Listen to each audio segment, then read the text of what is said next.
السلام عليكم ورحمة الله.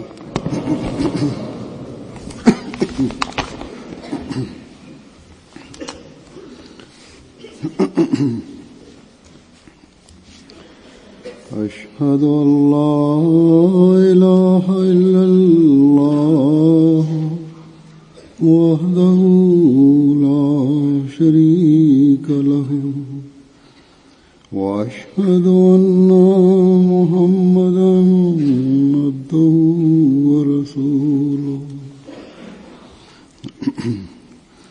أما بعد فأعوذ بالله من الشيطان الرجيم. بسم الله الرحمن الرحيم. الحمد لله رب العالمين الرحمن الرحيم مالك يوم الدين إياك نعبد وإياك نستعين اهدنا الصراط المستقيم صراط الذين أنعمت عليهم غير المغضوب عليهم ولا الضالين.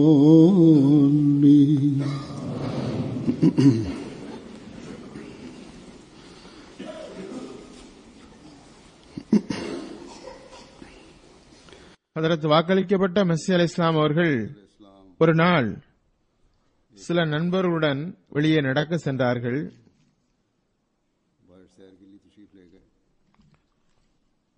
வழியில் அல்லாஹ் தஆலாவுடைய உதவிகள் மற்றும் அருள்கள் பற்றி பேச்சு வந்தது. ஹதரத் வாக்களிக்கப்பட்ட மெஸ்ஸி அலைஹிஸ்ஸலாம் அவர்கள் அல்லாஹ் தஆலா உண்மையின் பிரதிபலிப்பாக இந்த இயக்கத்திற்கு ஆதரவாக எந்த அளவுக்கு அதிகமாக அழுத்தம் தருகிறான் என்றால் அதற்கு பிறகும் கூட இம்மக்களது கண்கள் திறக்கவில்லை என்று கூறினார்கள். அன்னார் கூறினார்கள், ஒரு எதிரி எனக்கு கடிதம் எழுதியுள்ளார். உங்களை எதிர்ப்பதில் மக்கள் கொஞ்சமும் குறை வைக்கவில்லை.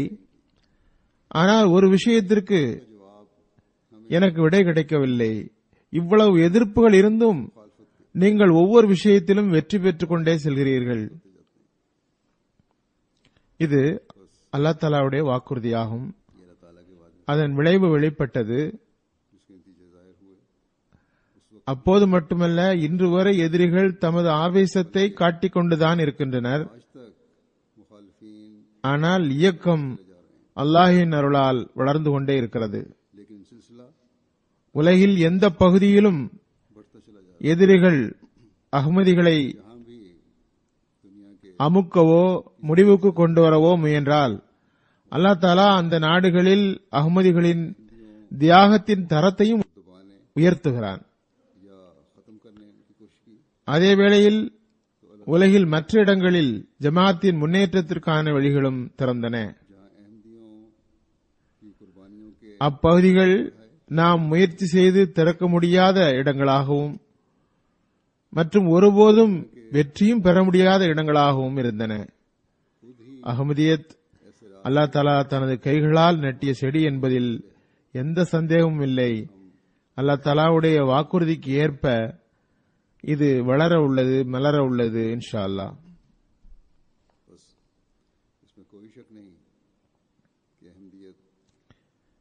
இப்போது நான் அல்லாஹ்வுடைய சில அருள்களை எவ்வாறு வழங்குகின்றான் என்று விளக்கும் சம்பவங்கள், எவ்வாறு மக்களின் உள்ளங்களை திறக்கிறான் என்றும் எவ்வாறு மக்களிடம் செய்திகளை கொண்டு சேர்க்கின்றான் என்றும் விளக்கும் சில சம்பவங்களை எடுத்து வைப்பேன். நமது நைஜரின் முபல்லிக் எழுதுகிறார்,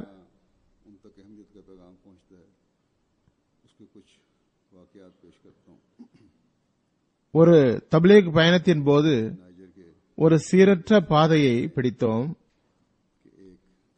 அங்கு தப்லீக் செய்தவாறு முன்னே சென்றோம். 3 நாட்களுக்கு பிறகு அதே பாதையில் திரும்பிய போது ஓரிடத்தில் மக்கள் எங்களை நிறுத்தினர். நாங்கள் அனைவரும் நீங்கள் திரும்ப வரும் வரை எதிர்பார்த்துக் கொண்டிருந்தோம். நீங்கள் இப்போதே இமாம் சாஹிபிடம் வாருங்கள் என்றனர். அந்த இமாமிடம் சென்றபோது, நீங்கள் எங்களுக்கு பையத் படிவம் தாருங்கள், நாங்கள் அனைவரும் இப்போதே பையத் செய்ய விரும்புகிறோம் என்றனர். பையத் செய்வதற்கு அவசரப்படக்கூடாது என்று நான் புரிய வைத்தபோது, இமாம் சாஹிப், அல்லாஹ் தஆலா எங்களுக்கு மனநிறைவை ஏற்பட செய்துவிட்டான், எனவே ஜமாத்தின் உண்மையின் மீது எங்களுக்கு எந்த சந்தேகமும் இல்லை என்று கூறினார். அல்லாஹ் எவ்வாறு அவர்களுக்கு மன நிறைவை தந்தான் என்ற சம்பவம் இவ்வாறு அதை கூறுகிறார்கள். நீங்கள் இங்கிருந்து சென்ற பிறகு எங்களது நகரின் வஹாபி இமாம் ஒரு குழுவுடன் இங்கு வந்தார். அஹ்மதிகள் காபிர்கள், நீங்கள் காபிர்களை ஏன் ஊரில் நுழைய விட்டீர்கள், தப்லீக் செய்ய ஏன் அனுமதித்தீர்கள் என்று கேட்டார். ஊரின் இமாம் சாஹிப் கூறினார், ஒரே ஒரு விஷயம்தான் உங்களுக்கும் அஹ்மதிகளுக்கும் இடையில் உள்ளது. நீங்கள் இங்கு வந்ததிலிருந்து காபிர் என்பதை தவிர வேறு எதுவும் கூறவில்லை. அஹ்மதிகள் இங்கு இருக்கும் வரை திருக்குரான் மற்றும் ஹதீஸை தவிர வேறு எதையும் கூறவில்லை. அஹ்மதிகளின் இந்த விஷயம்தான் குஃபர் என்றால், அவர்களது இந்த குஃபர் எங்களுக்கு பிடித்ததுதான். நாங்களும் அத்தகைய காபிராகவே விரும்புகிறோம். உடனே வஹாபிகளின் பெரிய மௌலவி தோல்வியுற்று திரும்பிவிட்டார். ஊர்வாசிகள் நமது முபல்லிக் முரப்பிகளிடம் பையத் படிவத்தை தந்துவிட்டு செல்லுமாறு மீண்டும் மீண்டும் வலியுறுத்தி கேட்டனர். அப்போது அவர்களிடம் பையத் படிவம் இல்லை. எனினும் அல்லாஹ்வின் அருளால் அங்கு ஒரு பெரும் ஜமாத் உருவாகிவிட்டது. பிறகு தன்சானியாவிலிருந்து டபோராவின் முபல்லிக் எழுதுகிறார், அங்கு ஒரு பெரும் ஜமாத் நிலைநாட்டப்பட்டது.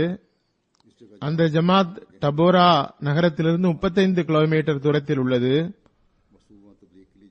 அங்கு நமது ஜமாத் நண்பர் சுலைமான் ஜிம்மா சாப் மூலமாக ஜமாத் நிறுவப்பட்டது. அவர் தப்லீகிற்காக செல்வார். அப்போது பிரசுரம் விநியோகித்து வந்தார். அதனால் சிலர் பையத்து செய்தனர். அதற்கு பிறகு ஜமாத்தின் முஅல்லிம் அங்கு மீண்டும் மீண்டும் சென்று தப்லீக் செய்ததில் இன்னும் சிலர் பையத் செய்தனர். இப்போது அல்லாஹ்வின் அருளால் அங்கு எண்ணிக்கை அதிகமாகிக் கொண்டே செல்கிறது.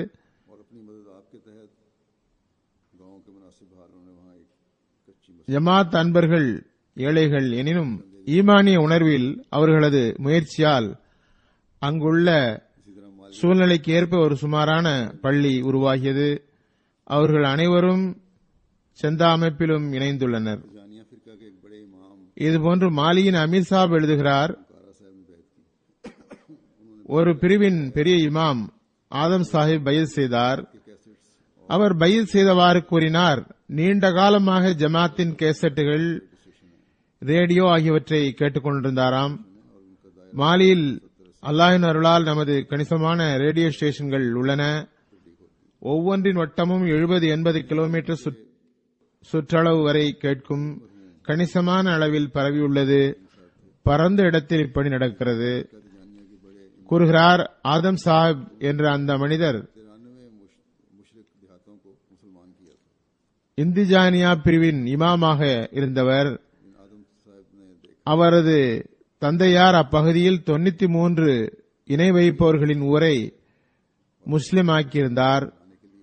ஓர் இரவில் ஆதம் சாஹிப் கனவில் கண்டார். அவரது தந்தையார் மகனை பார்த்து கூறினார், அஹ்மதியத் ஒரு உண்மையான வழி. அஹ்மதியத்தின் தூதை பரப்ப அதிகமாக முயற்சி செய். அதற்கு பிறகு நமது மல்லிம் சாஹிபுடன் தப்லீகிற்காக அவர் அந்த ஊருக்கு சென்றார். அவ்வூர் மக்கள் முதலில் இணை வைப்பவர்களாக இருந்தனர். அவரது தந்தையாரின் மூலமாக முஸ்லிமானவர்கள். அந்த ஊரின் இமாமுக்கு இப்போது வயது 87. ஆதம் சாஹிபின் தந்தைக்கு ஆழமான நண்பராக இருந்தார். அவரை சந்தித்ததும் அவர் கூறினார், ரேடியோ மூலமாக ஜமாத்தின் தப்லீகை கேட்டேன். நிச்சயமாக அஹ்மதியத் ஒரு உண்மையான வழியாகும். மேலும் ஆதம் சாப் தங்காரா சாஹிபுக்கு அறிவுரை வழங்கினார், இந்த தூது செய்தியை பரப்ப அதிகமாக முயலுங்கள். இந்த இமாமும் கூட கனவில் தந்தை சொன்ன அதே வார்த்தையை கூறினார். தந்தையின் நண்பர் மூலமாகவும் அதே வார்த்தை அவருக்கு சொல்லப்பட்டுவிட்டது. அந்த இரவில் அவர் தப்லீக் செய்தார். அல்லாஹ்வின் அருளால் அங்கு 3400 பையத்துகள் நடந்தன. பிறகு இன்னொரு ஊர் சக்ராலா டாக்கா என்ற ஊரில் தப்லீகிற்காக சென்றபோது மக்கள் திரண்டனர். அவர்களுக்கு தப்லீக் செய்தார். சிறிது நேரத்திற்கு பிறகு அவர் எழுந்து சென்றார். அவர்கள் அஹ்மதிகள் இல்லை போலும் என்று அவர் நினைத்தார். ஆனால் அவர் வீட்டிற்கு சென்று ஹதரத் வாக்களிக்கப்பட்ட மசீஹ் இஸ்லாம் அவருடைய சில படங்களையும் என்னுடைய போட்டோவையும் பிரசுரங்களையும் எடுத்து வந்தார். பிறகு சொன்னார், நீங்கள் தப்லீக் ஆரம்பித்ததும் எனது மர்ஹூமான சகோதரர் சொன்ன ஜமாத் இதுதான் என்று புரிந்துவிட்டது. அவர் கூறினார், என்னுடைய சகோதரர் டாஸ் ஃபொஃபானா சாஹிப் அவர் கானாவுக்கு சென்றபோது அங்கு அஹ்மதியத்தை ஏற்றுக்கொண்டிருந்தார். புர்கினா பாசோவின் ஒரு நகரத்தில் டோபே ஜாலோசோவில் குடியேறிவிட்டார். 2010 அவர் எங்களை சந்திக்க வந்தபோது அவரிடம் இந்த போட்டோக்களும் நூல்களும் இருந்தன. இங்கேயே நோயுற்று மரணமடைந்து விட்டார். இன்று அல்லாஹ் தாலா எனது சகோதரர் தப்லீக் செய்த அந்த ஜமாத்தை இங்கு கொண்டு வந்து விட்டான். நாங்கள் ஊர்வாசிகள் அனைவரும் பையத் செய்கிறோம் என்றார். அல்லாஹ்வின் அருளால் அங்கு ஏறக்குறைய 1000 பேர் பையத் செய்து ஜமாத்தில் இணைந்தனர். பிறகு மாலியின் ரீஜியன் ஜிவானில் இருந்து மல்லிம் சாப் எழுதுகிறார், ஒரு நாள் எங்கள் ரீஜனின் ஒரு அஹ்மதி அப்துல் சலாம் தரவாரே சாஹிப் அருகில் உள்ள கிராமத்திற்கு சென்றபோது அங்குள்ள கிராமவாசிகள் கூறினர், நீண்ட காலமாக இங்கு மழை பெய்யவில்லை. உங்கள் ஜமாத்து தான் உண்மையான ஜமாத் என்றால் நீங்கள் மழைக்காக துவா செய்யுங்கள். மழை பெய்தால் உண்மையிலேயே உங்கள் ஜமாத் உண்மையான ஜமாத் ஆகும் என்றும் இறைவனது உதவி உங்களுடன் இருக்கிறது என்றும் கருதலாம். உடனே கண்ணியத்திற்குரிய அப்துல் சலாம் சாப் நஃபில் தொழுதார். உருக்கத்துடன் துவா செய்தார், அல்லாஹ்வே உனது மஹதியின் உண்மைக்காக இன்றே மழையை இறக்கு என்று கேட்டார். இந்த முஅல்லிம் இந்த ஊரை சேர்ந்தவர். அவர் ஹதரத் வாக்களிக்கப்பட்ட மசீஹ் இஸ்லாம் அவர்களுடைய உண்மைக்கு அடையாளமாக இந்த அற்புதத்தை காட்டுமாறு துவா செய்தார். இந்த துவாவிற்கு பிறகு மேகம் திரண்டது. எல்லா பக்கமும் தண்ணீர் தேங்கும் அளவுக்கு கடும் மழை பொழிந்தது. சிறிது நேரத்திற்கு பிறகு மக்கள் அப்துல் சலாம் சாஹிபிடம் வந்தனர். அஹ்மதியா ஜமாத் உண்மையிலேயே சத்தியமான ஒரு ஜமாத் ஆகும், இறை ஜமாத் ஆகும் என்று எங்களுக்கு விளங்கிவிட்டது என்று கூறி முழு ஊரும் பையத் செய்து ஜமாத்தில் இணைந்தது. பாருங்கள் எவ்வாறு அல்லாஹ் அடையாளத்தை காட்டுகிறான். எல்லா இடத்திலும் மக்களுக்கு அடையாளத்தை காட்டுவது அவசியமில்லை. அம்மக்களின் நல்லியன்பின் காரணமாக அல்லாஹ் அவர்களுக்கு நேர்வழி காட்ட விரும்பினான். எனவே அடையாளம் வெளிப்பட்டது. நமது யூசுப் அடூசி சாப் கானாவில் முபல்லிகாக இருந்தார். உள்ளூர் பொறுப்பு பிரச்சாரகர் வஃபாத் ஆகிவிட்டார். அவர் தனது ஒரு சம்பவத்தை எழுதியுள்ளார்.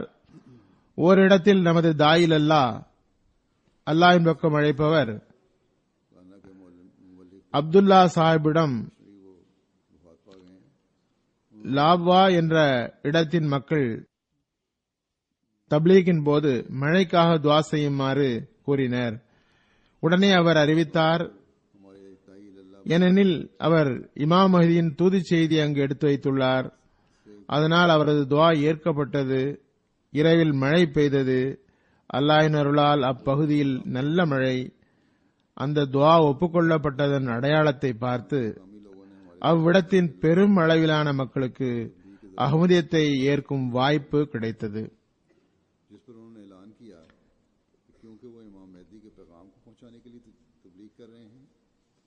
इसलिए इनकी दुआ कबूल होगी और रात को बारिश होगी।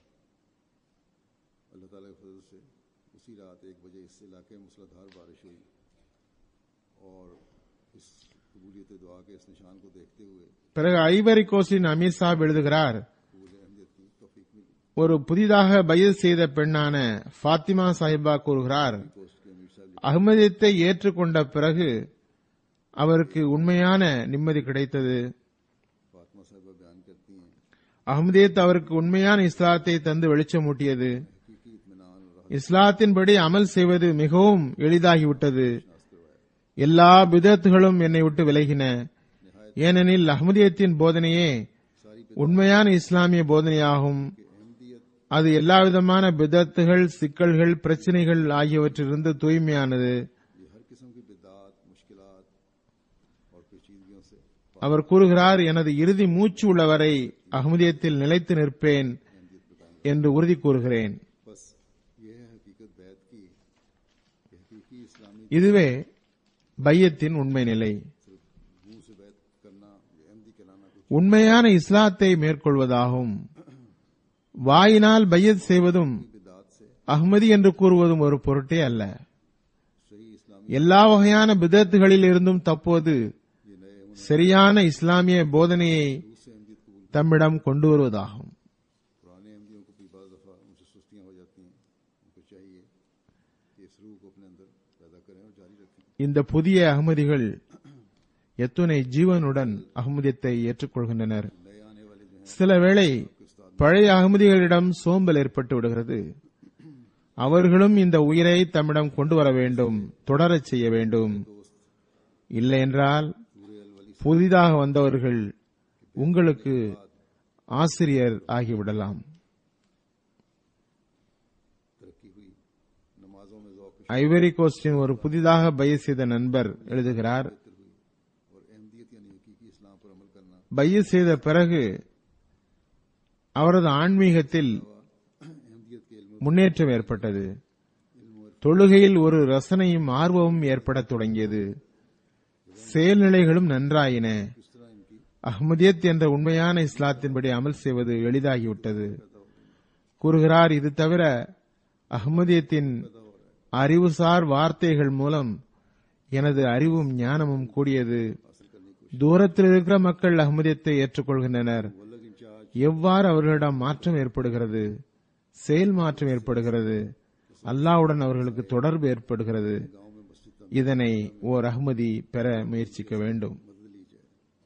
तो कहते हैं मैंने उन्हें कहा பிறகு கினிகனாக்கரின் करवाया முபல்லிக் இன்சார்ஜ் எழுதுகிறார், काम की आमद ஒரு நண்பர் சிலா சாஹிப் एक बड़ी लंबी நமது பிரச்சார நிலையத்திற்கு வந்தார். வந்த நோக்கம் அவரது ஊரில் ஒரு பள்ளி கட்டுவதற்காக அஹ்மதியா ஜமாத்திடம் உதவி கேட்டு வாங்குவதாக இருந்தது. पैगाम सब लोगों तक पहुंच जाए। கூறுகிறார், அவருக்கு ஜமாத்தின் அறிமுகம் செய்யப்பட்டது.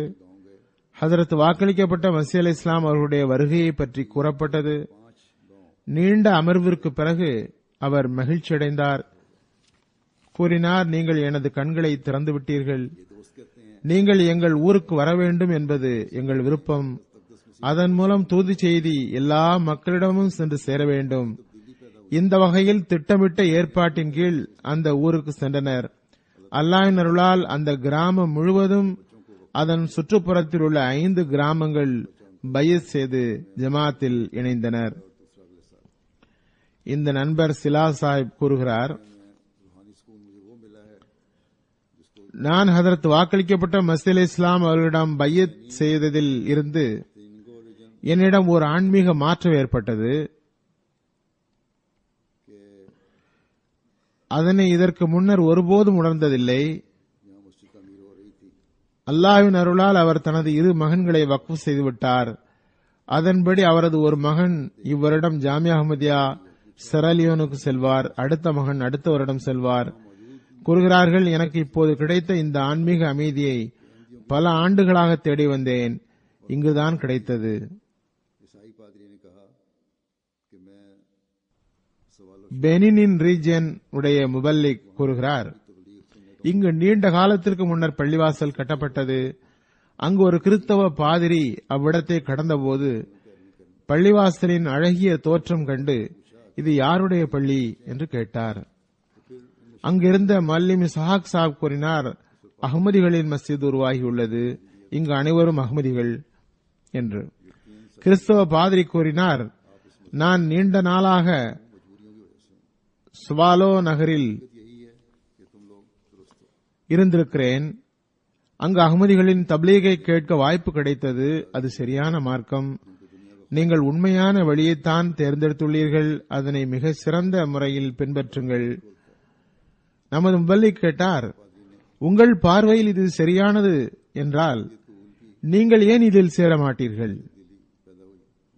அதற்கு அந்த பாதிரி கூறினார், அஹ்மதியத் அல்லது உண்மையான இஸ்லாம் நிச்சயமாக உண்மையான மார்க்கம்தான்.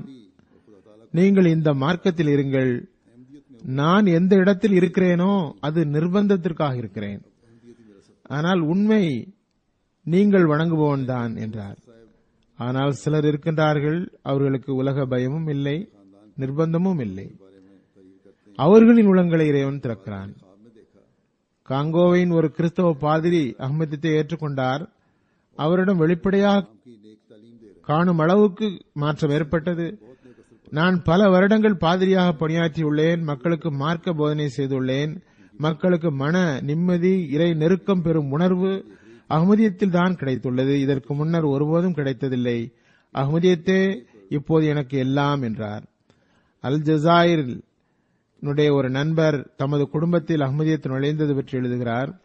ஏனெனில் அவரது தாய் கனவில் பார்த்தார், ஒரு பெரியவர் அவரது வீட்டிற்கு வந்துள்ளார்.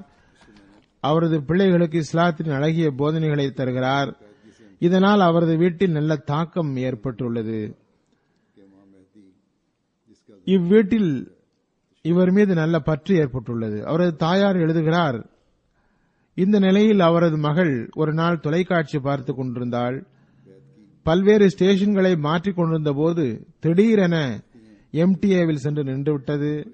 அப்போது எனது நிழற்படம் எம்டிஏவில் வந்து கொண்டிருந்தது. அதனை பார்த்து மகிழ்ச்சியுடன் கூறத் தொடங்கினார், இந்த மனிதரை நான் கனவில் பார்த்துள்ளேன். அதற்கு பிறகு அவர் தொடர்ந்து எம்டிஏ பார்க்க தொடங்கினார். அதன் மூலமாக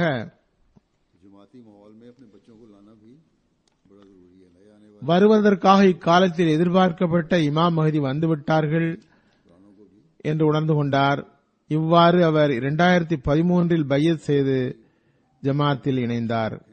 பையத்திற்கு பிறகு எழுதுகிறார், எல்லா துக்கங்களும் தொல்லைகளும் அஹ்மதியத்தில் நுழைந்ததன் காரணத்தால் மகிழ்ச்சியாக மாறிவிட்டன. இந்த தவறான சமுதாய சூழ்நிலையின் காரணத்தினால் பிள்ளைகளிடம் தவறான பழக்கங்கள் உருவாகும் பயம் இருந்தது. ஜமாத்தின் சூழ்நிலையில் பிள்ளைகளை வளர்ப்பதும் மிக அவசியம். புதிதாக வருபவர்கள் பயன்பெறுகின்றனர். பழைய அகமதிகள் ஒவ்வொருவரும் கூட நினைவில் கொள்ள வேண்டும், ஜமாத்தின் சூழ்நிலையில் பிள்ளைகளை வைத்திருந்தால்தான் சரியான தர்பியத் ஏற்படும். நாம் நல்ல முன்மாதிரி காட்டினால்தான் தர்பியத் ஏற்பட முடியும். செயலளவில் என்னுள் மாற்றத்தை ஏற்படுத்த முயற்சி செய்தபோது எனக்கு ஏற்பட்ட பிரச்சனைகள் விலகிவிட்டன, மகிழ்ச்சியாக மாறிவிட்டன என்று அவர் கூறுகிறார். பிறகு நமது கோங்கோவின் முபல்லிக் எழுதுகிறார், கோங்கோ மாநிலத்தில் ஒரு ஊர் கன்சாட்டேன், அங்குள்ள உள்ளூர் அகமதி டூட்டு சாப் ஒரு கனவு கண்டார். அவர் தொழும் திசை பலவாக இருப்பதாக பார்க்கிறார்.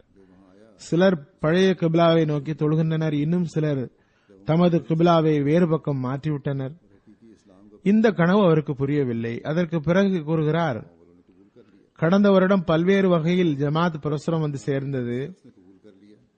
அதனை பார்த்து ஒரு மனிதர் 260 கிலோமீட்டர் பயணம் செய்து ஜமாத்தின் மாநில தலைமையகத்திற்கு மேலும் ஆய்வு செய்வதற்காக வந்தார். நமது பிரசுரம் கிடைத்த பிறகு அவர் அவ்வாறு செய்தார். ஆய்வு செய்த பிறகு அவர் சொன்னதன்படி அந்த ஊருக்கு ஒரு முஅல்லிம் அனுப்பப்பட்டார்.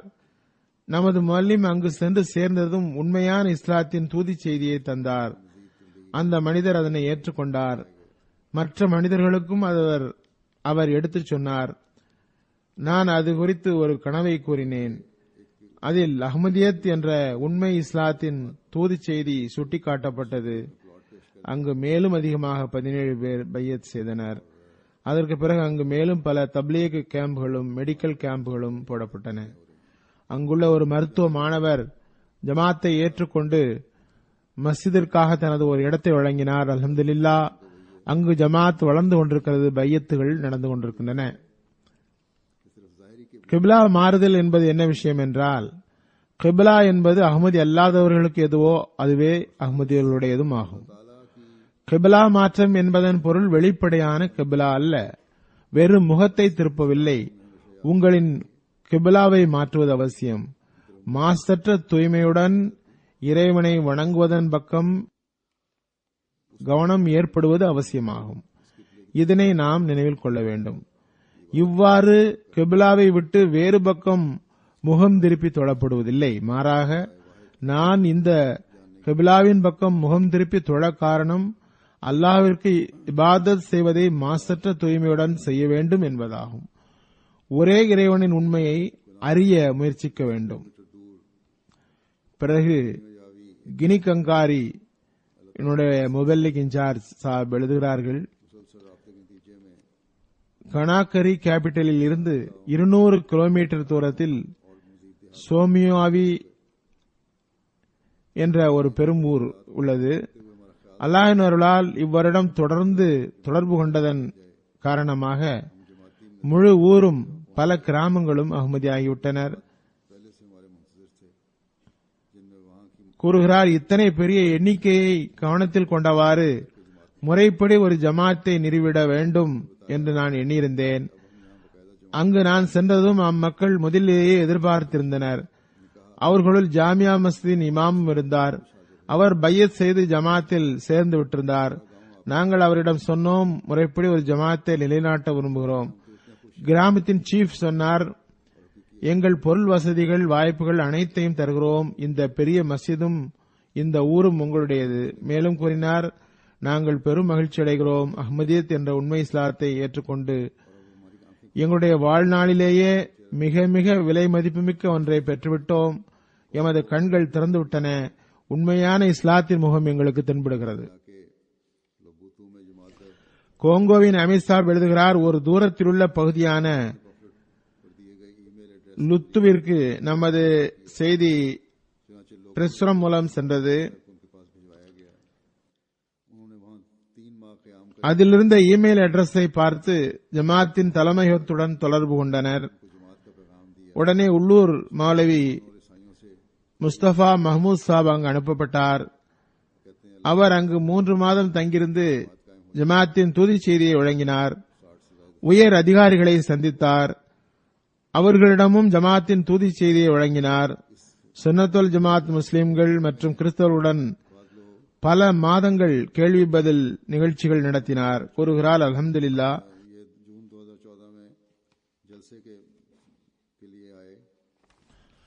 அல்லாஹ்வின் அருளால் அங்கு ஒரு ஜமாத் நிலைநாட்டப்பட்டு விட்டது. 60 விட அதிகமான பேர் சேர்ந்து விட்டனர். ஜமாத்தின் தூய பற்றுணர்வு எவ்வளவு அதிகமாகிவிட்டதென்றால், ஜமாத்தின் ஒரு நபர்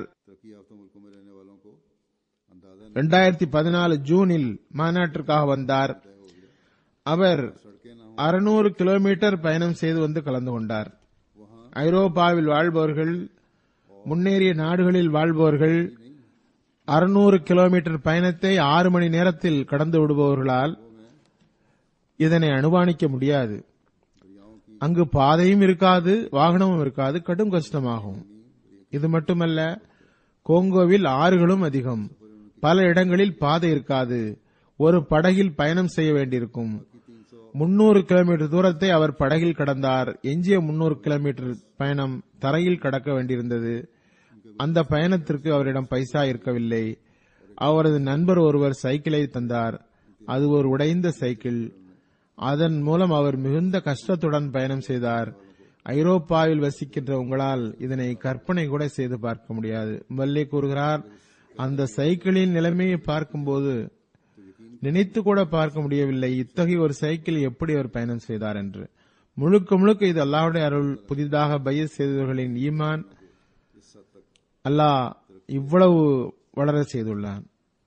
நமது பல்லிக் சாப் எழுதுகிறார், லுங்கி ரீஜியனில் கடந்த வருடம் ஒரு ஊர் மக்களுக்கு தப்லீக் செய்ததில் அம்மக்கள் அஹ்மதியா ஜமாத்தை ஏற்றுக்கொள்ள விரும்பினர். ஆனால் வேறு ஜமாத்தை சார்ந்த இமாம் ஒருவர் சவுதி அரேபியா சென்று படித்து வந்தார். அப்பகுதியில் மிகவும் பிரசித்தி பெற்றவர். அவர் மக்களிடம் சென்று ஜமாத்துக்கு எதிராக பேசினார்.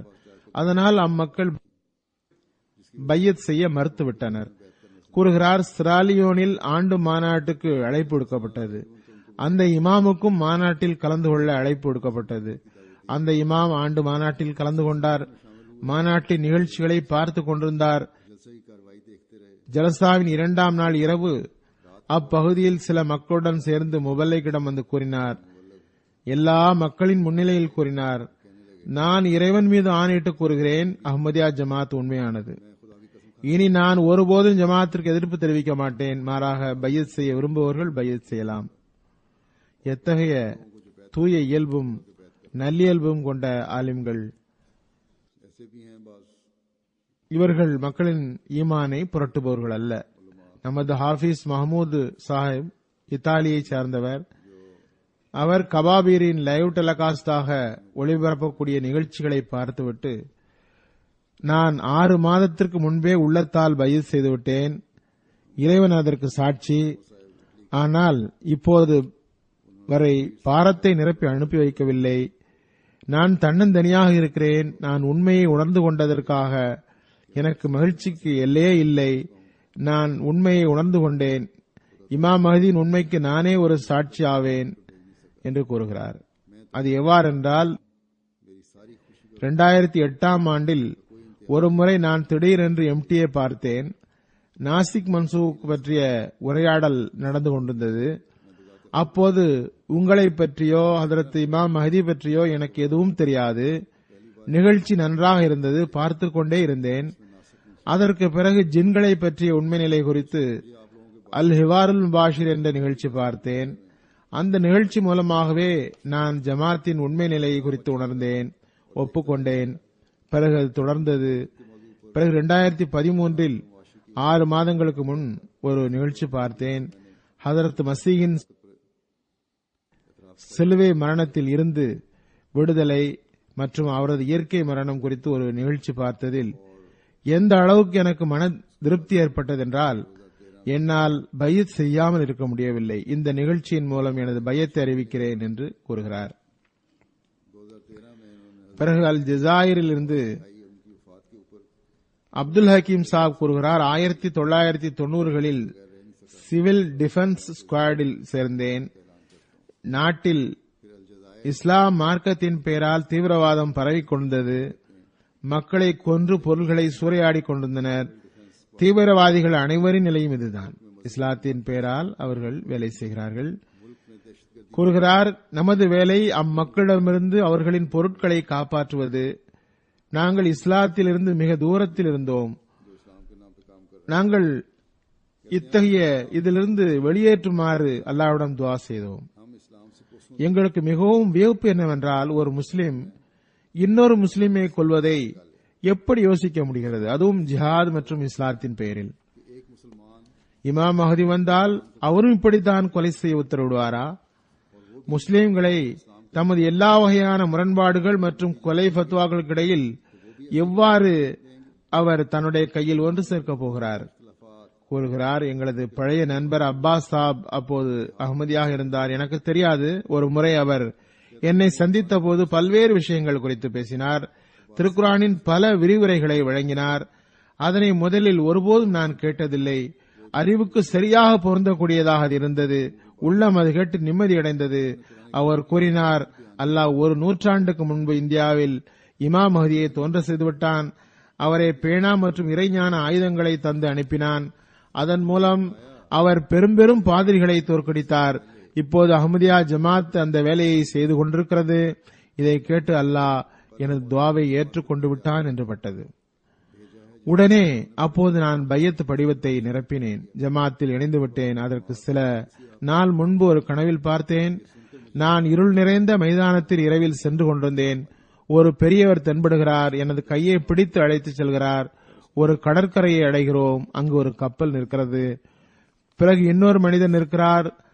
அவர் எங்களை எதிர்பார்த்து நிற்பதாக தோன்றுகிறது. 3 பேரும் அதில் ஏறுகிறோம். நான் உள்ளத்தில் நினைக்கிறேன், இவர்கள் யார்? என்னை கூட்டி வந்த பெரியவர் கூறுகிறார், நான் ரசூலுல்லா ஆவேன். இவர் மசீஹ் மஹ்தி மிர்சா குலாம் அஹமது அலை இஸ்லாம் ஆவார்கள். பிறகு இந்த கப்பல் கடலில் சென்று ஒரு கடலில் உள்ள கப்பலை சென்றடைகிறது.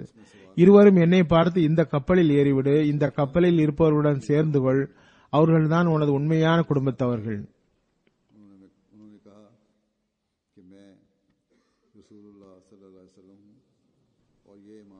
பிறகு அதற்கு வாக்களிக்கப்பட்ட மஸீஹ் அலைஹிஸ்ஸலாம் அவர்களுடைய வார்த்தைகளும் மக்களின் உள்ளத்தில் தாக்கத்தை ஏற்படுத்துகிறது. அப்துல் அசீஸ் சாப் என்ற மராக்கஷை சார்ந்தவர் கூறுகிறார், நான் சமூக அறிவியல் மற்றும் புவியியல் ஆசிரியன்.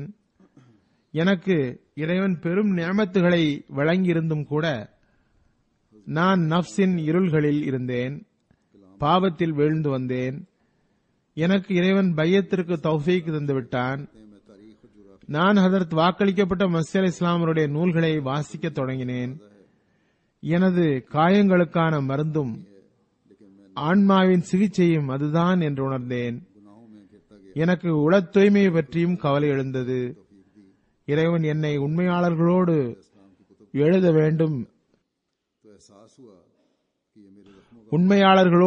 வேண்டும் என்று ஹுசூர் அன்வருக்கு துஆவுக்காக எழுத வேண்டும் என்ற விழிப்புணர்வு வந்தது. பிறகு ஜப்பானில் இருந்து நமது ஜமாத்தின் தலைவர் எழுதுகிறார், ஜமாத்தில் ஷஹாதத்துகள் நடக்கின்றன. அதற்கு பதிலாக அல்லாஹ் ஜமாத்திற்கு எவ்வளவு உதவி ஒத்தாசைகளை வழங்குகிறான். கூறுகிறார், ஷெஹ்புராவில் கலீல் அஹமது சாப் ஷஹீதாக்கப்பட்டார். ஹுத்பாவில் நான் அதனை குறிப்பிட்ட போது 6 மாதமாக ஜமாத்துடன் தொடர்பு வைத்திருந்த ஜப்பானிய நண்பரிடமிருந்து போன் வந்தது. அவருக்கு தப்லீக் செய்யப்பட்டிருந்தது. நான் அகமதியாக விரும்புகிறேன் என்று அவர் கூறினார். நான் அவரை பள்ளிக்கு அழைத்தேன். பையத்திற்கான நடவடிக்கைகளை செய்தேன். அவர் ஷஹாதத்து பற்றி விவரம் கேட்டுவிட்டு அதன் பிறகு பையத் செய்தார். அல்லாஹ்வின் அருளால் பொருள் தியாகத்தின் திட்டத்திலும் பங்கு பெறுகிறார். யாத்கீரின் அமிசாப் எழுதுகிறார்கள், யாத்கீர் நகரின் ஒரு இளைஞர் மஞ்சுநாத், இவர் இந்து மதத்தை சார்ந்தவர். பிஎஸ்சி படித்துக் கொண்டிருந்தார். நமது ஒரு ஹாதிம் அவருடன் படித்தார். நமது ஹாதிமிடமிருந்து நோட்ஸ் எழுதுவதற்காக நோட்புக் தேவைப்பட்டது. அவர் நமது ஹாதிமின் நோட்டை வாங்கி சென்றார். அதில் மனித நேயம் வாழ்க, எல்லோருடனும் அன்பு, எவரிடத்தும் இல்லை வெறுப்பு என்று எழுதப்பட்டிருந்ததை பார்த்து அவரது உள்ளத்தில் கணிசமான தாக்கம் ஏற்பட்டது. இக்காலத்தில் எந்த அளவுக்கு அமைதியின்மை பரவியுள்ளது, இதனை விட அன்பிற்குரிய தூது வேறு இருக்க முடியாது என்று இந்த முழக்கம் அவரது உள்ளத்தில் நல்ல தாக்கத்தை ஏற்படுத்தியது. மேற்கொண்டு விவரங்களை தெரிந்து கொள்வதற்காக அம்மனிதர் நமது ஹாதிமை தொடர்பு கொண்டார். அவருக்கு ஜமாத்தின் பல வெளியீடுகள் தரப்பட்டன. ஆழ்ந்த வாசிப்புக்கு பிறகு அவருக்கு தெரிய வந்தது, அஹ்மதியா ஜமாத் உண்மையான ஜமாத், அமைதியை நிலைநாட்டவும் மனித நேயத்திற்கு தொண்டு செய்யவும் அளவற்ற முயற்சி செய்து வருகிறது என்று. ஜமாத் பற்றி கணிசமாக தெரிந்த பிறகு அவரது உள்ளத்திற்கு அமைதி கிடைத்தது. மார்ச் 2014 பையத் செய்துவிட்டார். அஹ்மதிகளிடம் வெறும் முழக்கம் அல்ல, செயலும் தப்லீகிற்கு ஒரு வழியாக அமையும் அளவுக்கு இருக்க வேண்டும். நான் பலமுறை முன்னரும் கூறிவிட்டேன். எனவே வெறும் போதனையை கூறுவதால் தாக்கம் ஏற்படாது. உண்மையான செயலையும் பார்க்கும்போது மக்களிடம் கவனம் பிறக்கும். எனவே பெரும் பொறுப்பு ஒவ்வொரு அஹ்மதிக்கும் உண்டு. எகிப்திலிருந்து ஒரு நண்பர் மஹ்மூத் சாப் எழுதுகிறார், இறைவன் மீது ஆணை, நீங்கள் உண்மையில் இருக்கிறீர்கள். அந்தோ முழு உலகமும் உங்களை பின்பற்ற வேண்டுமே. அல்ஹம்துலில்லாஹ், எமது தந்தையார் பையத் செய்தார். பிறகு சகோதரர், பிறகு தாயாருக்கு, பிறகு நான் பையத் செய்தேன், பிறகு எனது கசின், பிறகு எனது தந்தையின் கசின் பையத் செய்தார். பிறகு போஸ்னியாவின் முபல்லிக் எழுதுகிறார், கடந்த வருடம் நான் செயல் சீர்திருத்தம் தொடர்பாக குத்பா கொடுத்திருந்தேன். அதன் விளைவாக சுப தொழுகையில் எதிர்பாராத அளவுக்கு மக்கள் கலந்து கொள்கின்றனர். இந்த நாட்டில் பனிப்பொழிவின் காரணத்தினால் நல்ல குளிர் உள்ளது. சில புதிய அகமதிகள் 10 கிலோமீட்டர் தூரத்தில் இருந்தெல்லாம் வருகின்றனர். அவர்களின் வீடு மலைப்பாங்கான இடத்தில் இருப்பதால் வருவதும் மிக சிரமம். எனினும் தொழுகைக்கு வருகின்றனர், நண்பர்களையும் கூட்டி வருகின்றனர். மெசடோனியாவிலிருந்து அகமதி நண்பர் எழுதுகிறார், எனது மனைவி அகமதியானதால் மாற்றங்களும் அவரிடம் எவ்வாறு ஏற்பட்டுள்ளது. தொழுகையின் பக்கம் கவனம், பருவநிலைகள் கடினமாக இருந்தாலும் அதனை பொருட்படுத்தாமை, பள்ளிவாசலுக்கு செல்லுதல் ஆகிய நற்செயல்கள் காணப்படுகின்றன. இன்னொரு உதாரணம் தருகிறேன். அவர் கூறுகிறார், எனது மனைவியின் பெயர் ரசா. ஜெர்மனியின் ஆண்டு மாநாட்டில் கலந்து கொண்டார். அதற்கு முன் அவர் பர்தா அணிவதில்லை. எனக்கு எழுதுகிறார், உங்களுக்கு நான் மிகவும் நன்றி சொல்ல கடமைப்பட்டவன். லஜ்னாவில் உங்களுடைய உரையை கேட்டதும் பர்தா அணிய தொடங்கினார். தொடர்ந்து செய்கிறார். அஹ்மதியத்தில் உறுதியாக நிற்கிறார். அல்லாஹ்வின் அருளால் ஈமானிலும் வளர்கிறார். புதிதாக வந்தவர்கள் அல்லது இஸ்லாமிய போதனையில் இருந்து விலகியவர்கள் அல்லாஹ்வின் அருளால் சரியான இஸ்லாமிய போதனையின்படி நடக்க முயற்சி செய்கின்றனர். எனவே நமது இளம் பெண்களும் மற்ற பெண்களும் இதன் பக்கம் கவனம் செலுத்த வேண்டும். இஸ்லாமிய அடையாளங்களை பேணுங்கள். எந்த விஷயங்களை அல்லாஹ் கட்டளையிட்டுள்ளானோ அதனை செய்வது அவசியமாகும். அவற்றில் ஒன்று பர்தா அணியும்படி கட்டளையாகும்.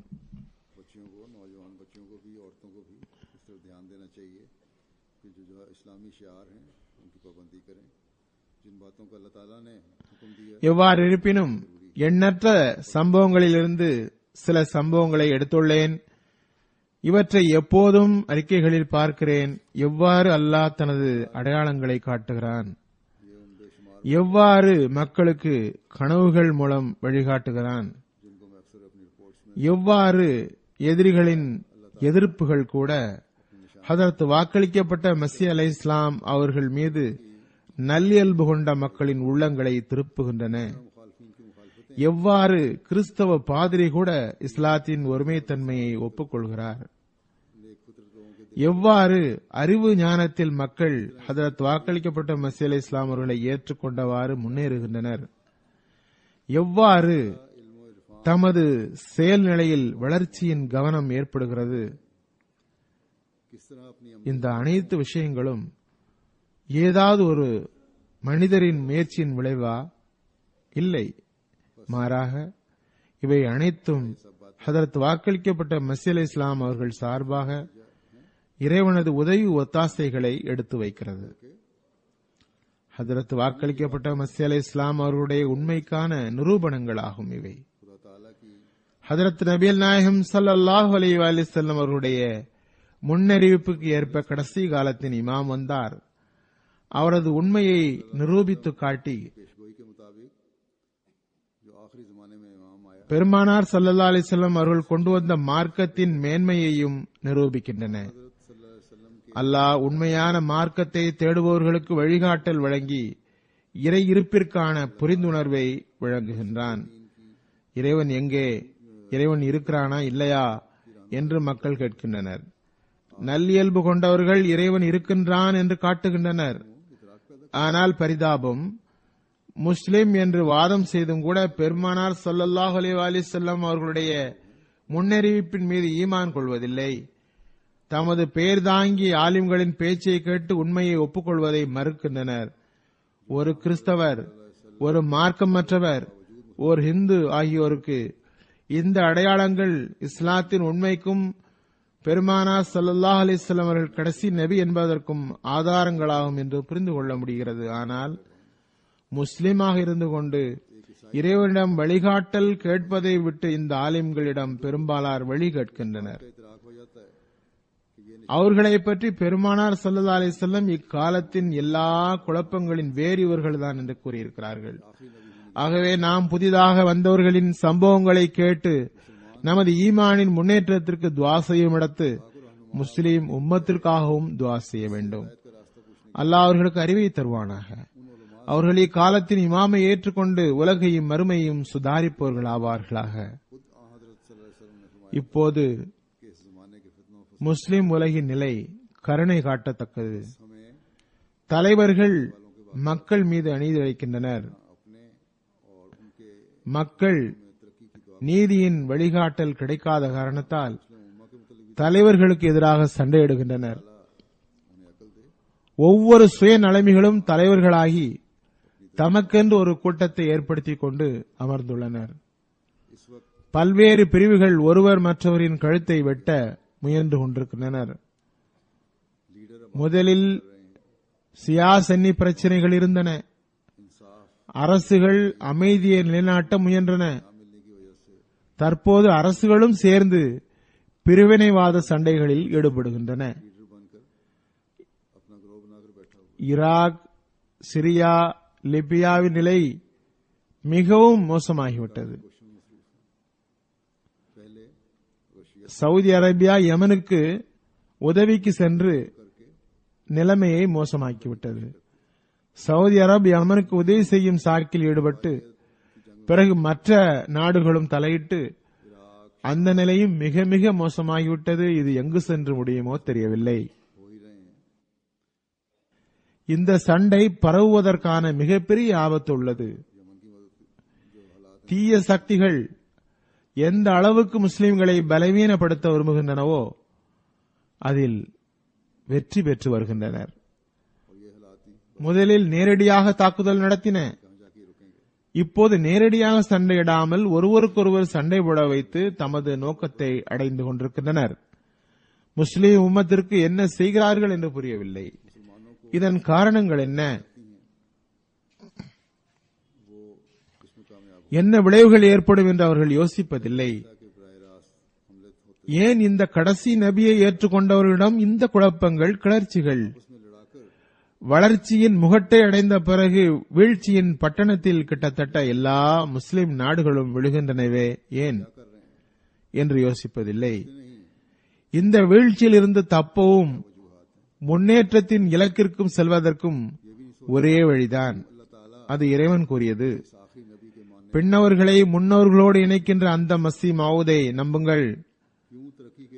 பிரிவினைகளுக்கு பதில் ஓர் உம்மத்தாகி மசி மவுத் அவர்களின் கையில் ஒன்று கொடுங்கள். அல்லாஹ் நமக்கு அதற்கு வாய்ப்பு தருவானாக. இதற்காக நாம் மிகவும் துவா செய்ய வேண்டும். அல்லாஹ் நமக்கும் இதற்காக துவா செய்ய வாய்ப்பு வழங்குவானாக. அதனை ஒப்புக்கொள்ளவும் செய்வானாக. ஜும்மா தொழுகைக்கு பிறகு நான் இரு ஜனாசா தொழுகை நடத்துவேன். ஒன்று இங்கு கொண்டு வரப்பட்டுள்ளது வந்துவிட்டதா? அது கண்ணியத்திற்குரிய இந்திசார் அகமது சாப் அயாஸ். இவர் டாக்டர் இஃப்திகார் அகமது அயாஸ் சாஹிபுடைய மகன். இவர் 28 மார்ச் 2015 அன்று தமது 50 வயதில் பாஸ்டன் அமெரிக்காவில் வஃபாத் ஆகிவிட்டார். டாக்டர் இஃப்திகார் அயாஸ் சாஹிப் எழுதுகிறார், இந்திசார் அகமது தன்சானியாவில் பிறந்தார். மௌலானா அபுலதா சாப் ஜலந்தரி ஹாலித் அஹமதியத் அவர்களுடைய மகள் வழி பேரனும் முக்தார் அகமது அயாஸ் சாஹிபுடைய மகன் வழி பேரனும் ஆவார். நல்லவர், திருக்குரான் ஓதுபவர், தஹஜ்ஜுத் தொழுபவர். லண்டன் யூனிவர்சிட்டியில் இருந்து கெமிக்கல் இன்ஜினியரிங்கில் BA செய்தவர். பிறகு இன்ஃபர்மேஷன் டெக்னாலஜியில் பட்டமேற்படிப்பு முடித்தவர்.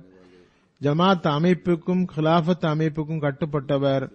தவாலோ மஜ்லிஸ் குதாமுல் அஹ்மதியாவுடைய முதல் சதராகவும் நியமிக்கப்பட்டார்.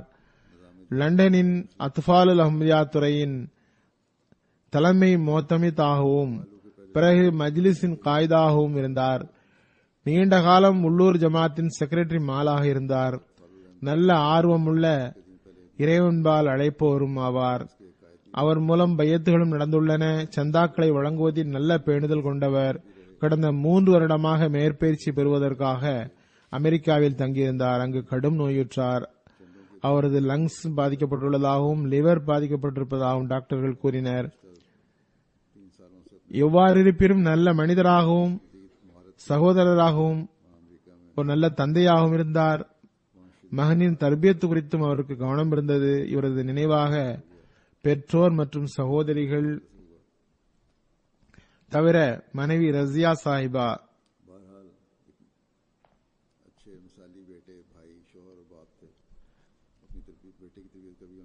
மற்றும் 9 வயது மகன் அத்னான் அயாஸ் சாஹிப் ஆகியோர் உள்ளனர்.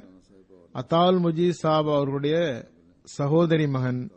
அல்லாஹ் இவருக்கு மன்னிப்பு வழங்குவானாக, இவரது தகுதியை உயர்த்துவானாக, உறவினர்களுக்கு பொறுமையையும் நிம்மதியையும் வழங்குவானாக. 2வது ஜனாசா காயிப் ஜனாப் வசீம் அகமது காதியான் ஜாமியா அஹ்மதியா மாணவருடையதாகும்.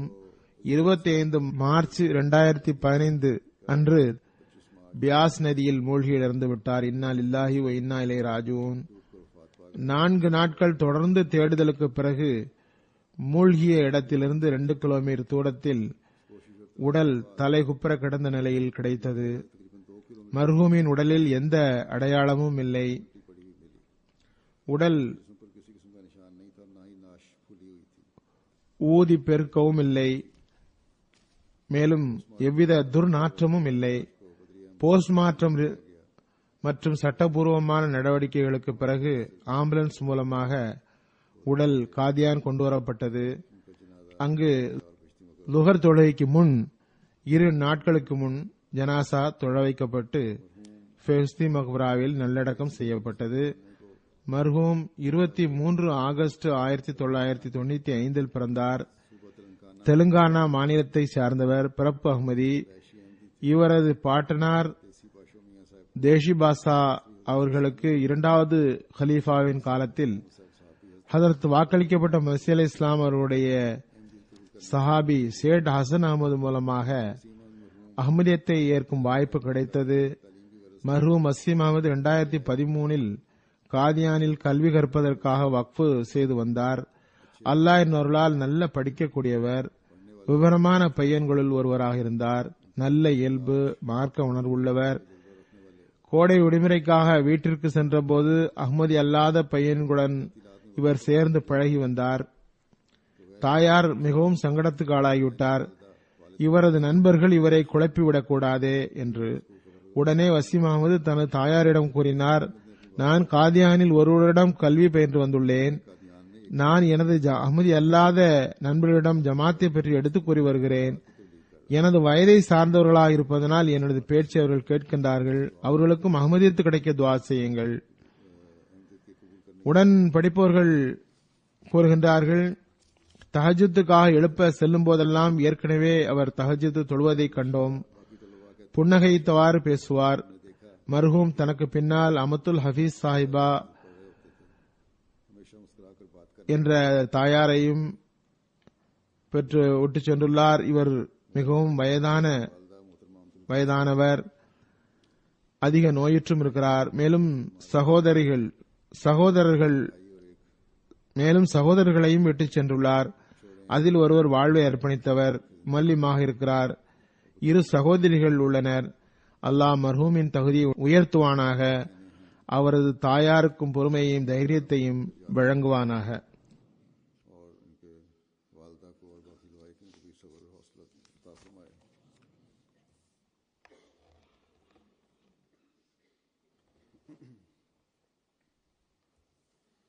الحمد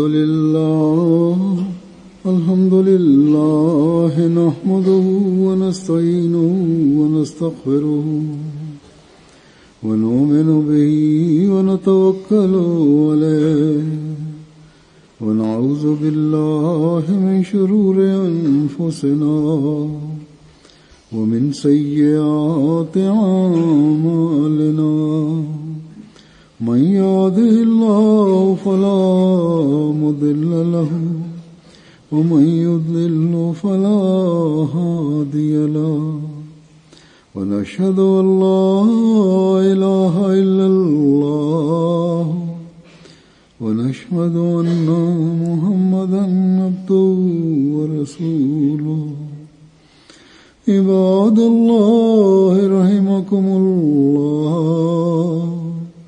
إن الله يأمر بالعدل والإحسان وإيتاء ذي القربى